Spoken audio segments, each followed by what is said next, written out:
Hi, it's your friend Leo. If your mind is too loud tonight, this story is for you. Tonight, I'm going to tell you a story that gives your thoughts somewhere else to go, so your body can let go and sleep can come naturally. So pull the blanket closer, take one slow breath with me, and let it out.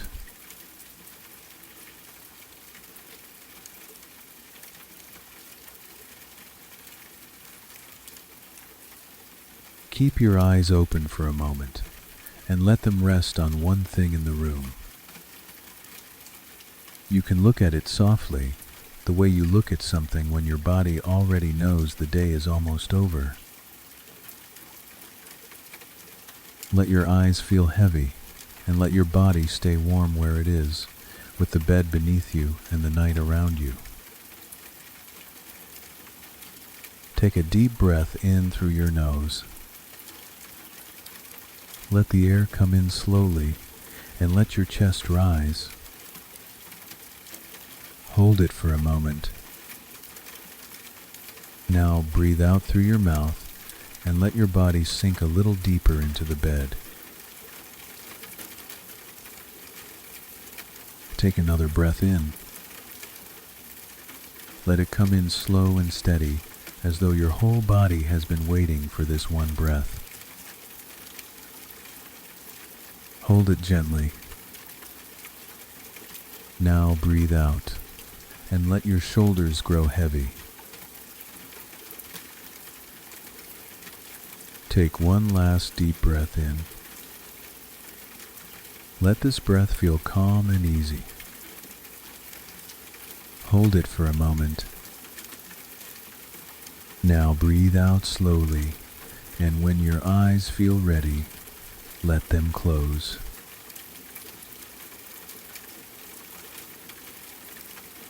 Tonight, I want to tell you about Elena, a woman who found a small cottage in the rain at the very edge of a forest. Elena had spent 10 years following fragments of stories, old maps, faded letters, and strange little clues left behind by her grandmother. Each clue brought her closer to the cottage hidden beyond the forest, a place people in the village spoke about only during storms. Her grandmother had disappeared on a spring afternoon that Elena could still remember with painful tenderness. The windows had been open, lavender had been drying beside the glass, and her grandmother had been sitting in her old chair with a cup of chamomile tea cooling beside her. The house had smelled of warm wood, pressed flowers, and the honey cakes they had baked earlier that morning. Elena had been young enough to believe every story her grandmother told her, and wise enough to know that some stories were true in ways adults had forgotten how to see.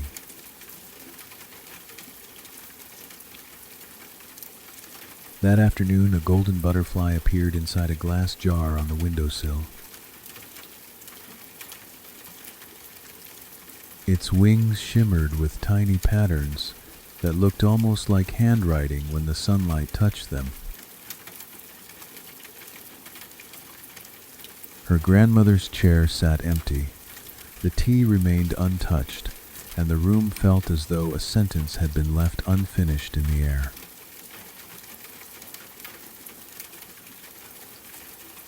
From that day forward, Elena carried the jar from room to room, year after year, watching the butterfly press its wings softly against the glass whenever rain began to fall.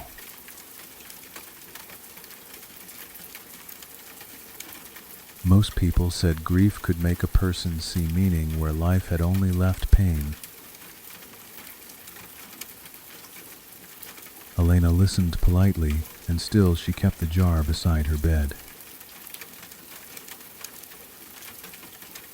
She knew the butterfly moved differently when she spoke her grandmother's name. She knew the golden wings trembled whenever she opened one of the old letters. She knew love sometimes survived in forms the world had no language for.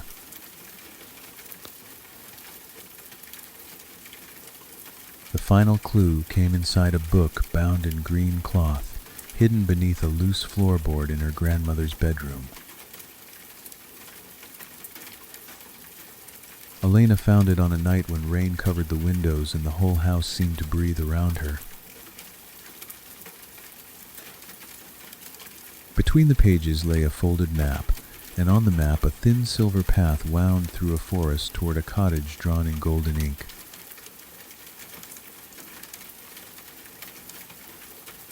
Beneath the drawing, her grandmother had written one line. When the storm finds the forest, follow the lights and bring the butterfly home.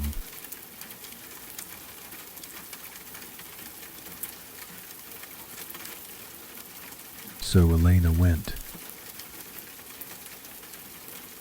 She wrapped the jar in a wool scarf, placed it carefully inside her bag, and walked into the rain before fear had time to speak louder than love.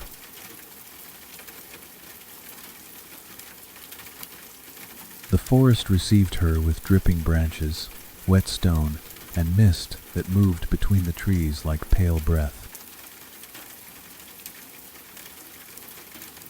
The path seemed to appear only as she stepped forward, curving beneath roots, over narrow streams, and past stones covered in moss.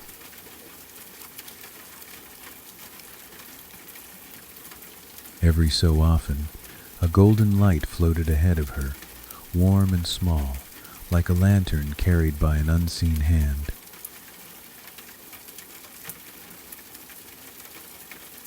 The butterfly grew brighter with every light they followed. Its wings brushed the glass with a soft, urgent rhythm as though it recognized the way. Elena held the jar close beneath her coat and whispered that they were almost there, though she had no idea how far the forest still stretched around them.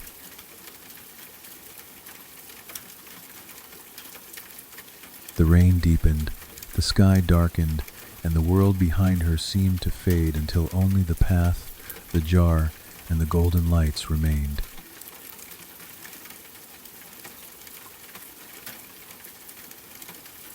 At last the trees opened.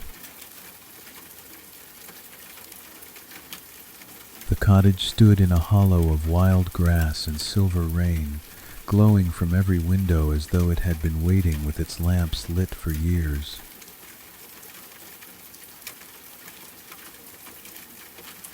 Smoke curled from the chimney, ivy climbed the stone walls, and the wooden door bore a carving of a butterfly resting on the branch of a silver tree.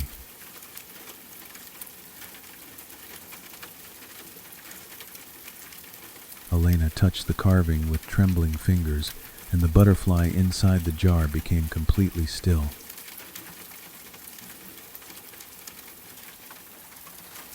The door opened before she knocked. Warmth reached out to her, carrying the scent of cedarwood, vanilla, old paper, and tea. Inside, the cottage was larger than it should have been, with high shelves of books, a fire burning low in the hearth, and rain running down the windows in shining threads.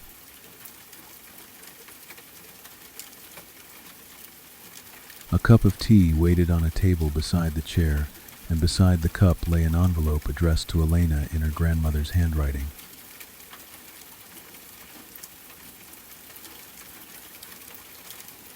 Elena opened it slowly. The paper trembled in her hands. The message was brief, yet it filled the room like a voice she had missed for 10 years.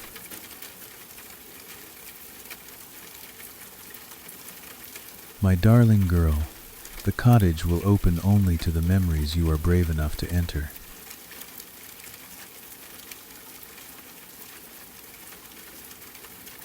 A door appeared beside the fireplace, where a moment earlier there had only been stone.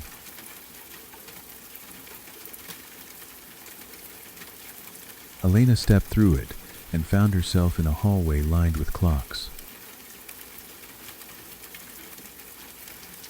Some were tall and carved from dark wood, some were small enough to fit inside her palm, and some floated in the air with golden hands moving across glass faces.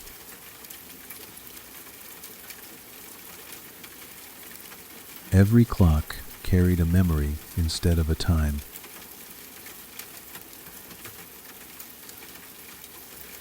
At the end of the hallway, one clock glowed with the same gold as the butterfly's wings.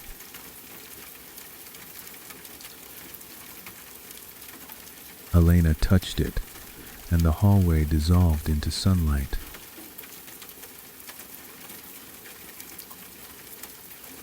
She was a child again, sitting beneath an apple tree while her grandmother placed flowers into her hair and told her that every living thing carried a secret name.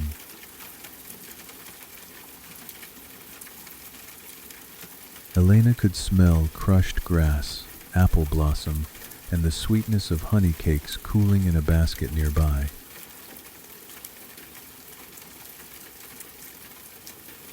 She could hear her grandmother laughing, and the sound moved through her heart like a door opening.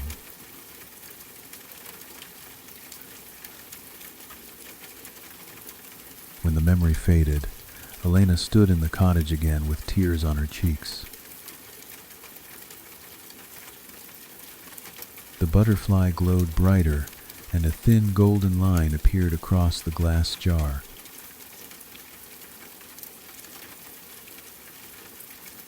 It looked like a crack made from light.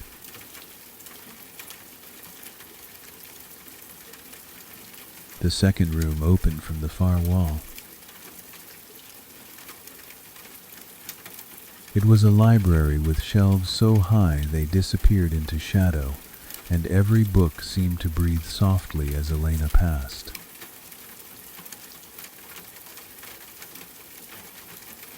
At the center of the room lay a silver book with her name on the cover.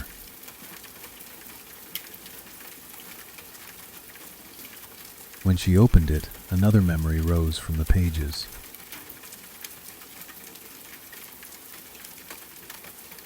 She was older in this one, sitting by the fireplace during a storm, while her grandmother read aloud from a book of old fairy tales.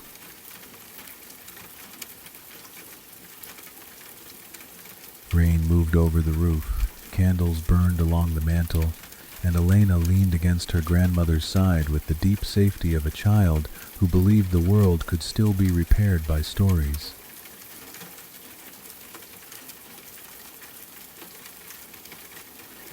Her grandmother paused in the middle of the tale and told her that love was a thread, and that some threads could stretch across years, forests, rooms, and even forms.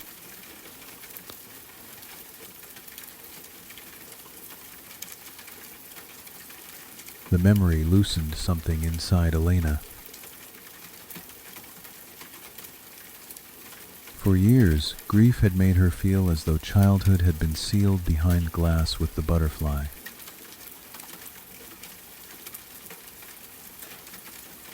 Now the room, the book, and the golden wings were showing her that the love had continued moving all along.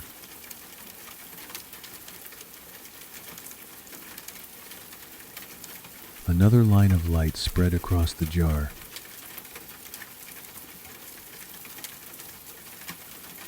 The final room waited below the cottage. A spiral staircase opened in the library floor, leading down into warm darkness scented with rainwater and roots.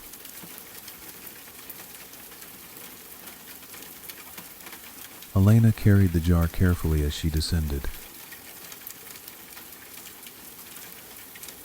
The air grew softer with every step, and somewhere far below, she heard the faint rustle of thousands of wings.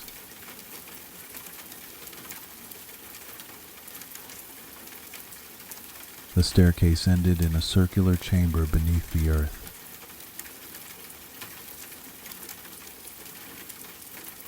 In the center stood a silver tree whose branches shimmered like moonlit water.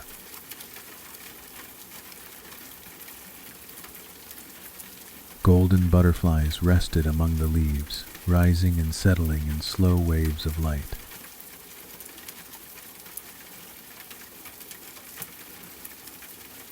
At the base of the tree sat an old wooden chair with a folded shawl draped across one arm.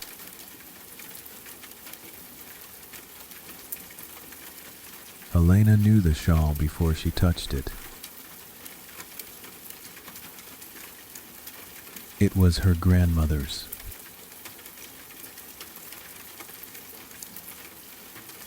The butterfly inside the jar pressed its wings against the glass. Elena lifted the lid with both hands.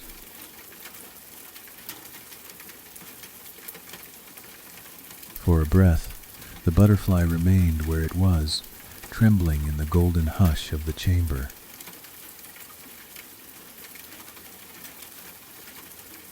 Then it rose into the air and flew toward the silver tree.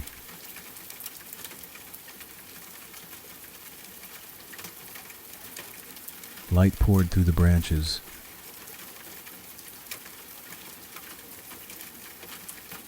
The butterflies lifted together, turning the chamber into a sky of gold.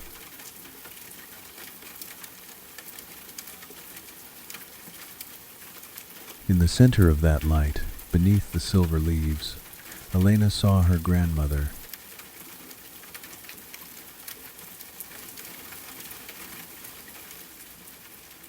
She stood with the same gentle eyes, the same silver hair, and the same warmth in her face that Elena had carried in memory for half her life.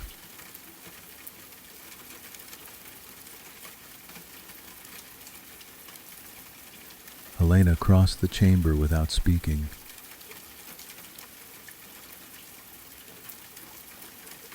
Her grandmother opened her arms. When they held each other, the years between them seemed to soften and fall away like rain sliding from a window.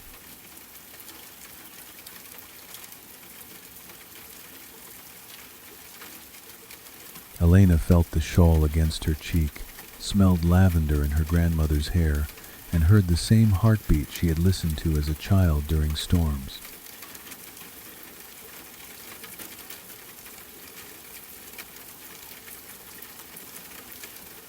They stayed beneath the silver tree for what felt like an entire evening.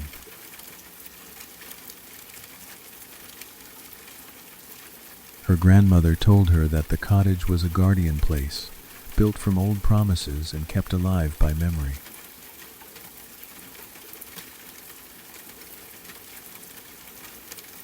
She had taken the butterfly form to protect the cottage after a spell meant to destroy its stories entered the forest.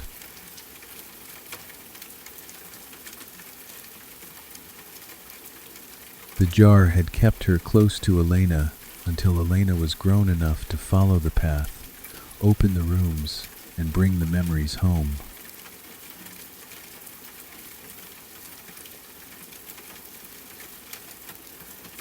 Elena listened with the ache of someone receiving an answer she had waited years to hear.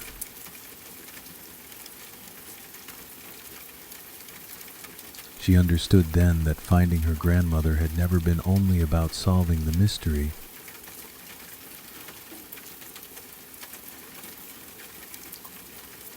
It had been about following the thread her grandmother left behind, one memory at a time, until it led Elena back to the soft, brave part of herself that grief had buried.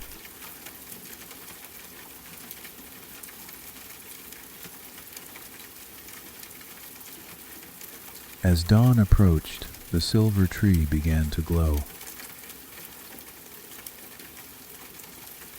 Her grandmother took Elena's hands and smiled with a peace that made the whole chamber feel warm.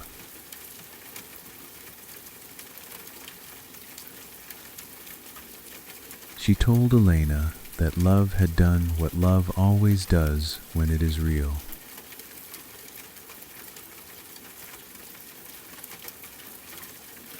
It had found another shape and waited to be recognized.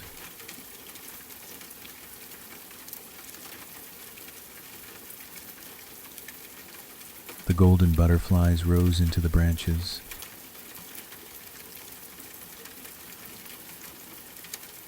Her grandmother's outline became light, soft, and radiant, like morning passing through honey.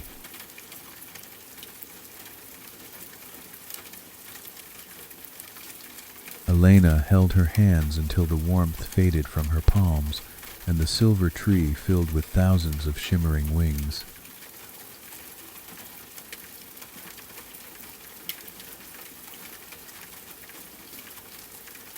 When Elena returned upstairs, the storm had softened into gentle rain.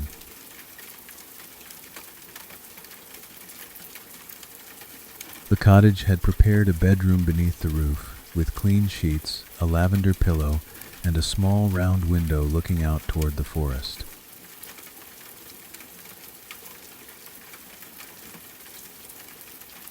The empty jar sat beside the bed, clear and still, its golden cracks fading now that its purpose had been fulfilled.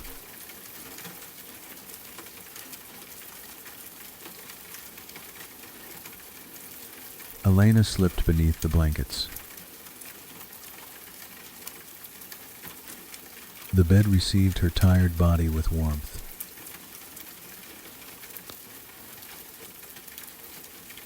Rain moved softly over the roof.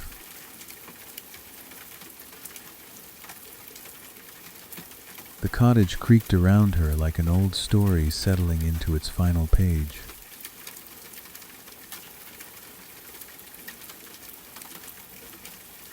Deep below, beneath the roots of the silver tree, the golden butterflies rested among the leaves.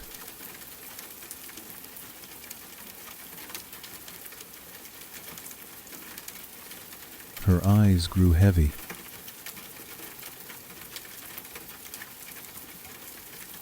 Her breathing slowed.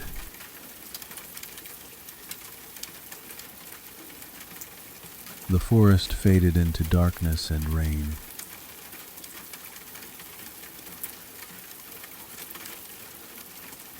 Elena slept with the peaceful ache of someone who had found what she came for, and with the gentle certainty that love, once truly given, always finds a way to come home.